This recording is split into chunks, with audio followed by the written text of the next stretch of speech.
Big Boss second season OTT ఫిబ్రవరిలో start అవుతుందని చెప్పి కొంతమంది కామెంట్ చేశారు.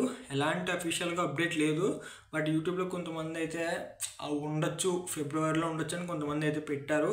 సో అది నిజమా అబద్ధం అనేది నాకు తెలియదు, ఇప్పటికి వచ్చి ఎలాంటి అఫీషియల్ అప్డేట్ లేదు. సో ముందు సీజన్ కూడా ఇలాగే అన్నారు, సీజన్ 7 గ్రాండ్ సక్సెస్ అవడంతో, బట్ అప్పుడైతే పెట్టలేదు. అప్పుడు పెట్టలేదు ఏంటంటే ప్రశాంత్కి అమర్దీప్ మధ్య గొడవలు, అంటే అప్పుడు జరిగిన గొడవల వల్ల పెట్టలేదన్న టాక్ అయితే వచ్చింది. సో ఈసారి అలా కాదు, ఉండబోతుంది పక్కాగా ఫిబ్రవరి నుంచి అంటున్నారు. సో సీజన్ 8 చూసుకుంటే పెద్దగా టీఆర్పీలు గట్టిగా వచ్చినట్టు ఏం లేదు. సో సీజన్ హిట్ స్టేటస్లోకి వెళ్ళాలంటే మనకి ఈ ఫినాలే టీఆర్పీ రేటింగ్ బట్టే అది హిట్ ఆఫ్ ఫ్లాప్ అనేది తెలుస్తుంది. సో వాళ్ళు హిట్ అని వేసుకున్నా మనకి అఫీషియల్గా అయితే ఏ ఛానల్కి ఎంత టీఆర్పీ వచ్చిందనేది తెలుస్తుంది.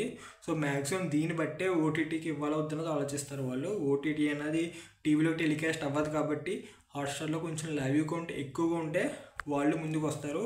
సో మ్యాక్సిమం నాకు తెలిసి ఉండకపోవచ్చు, చూద్దాం, ఏదైనా అప్డేట్ వస్తే పెడతాను. Thank you.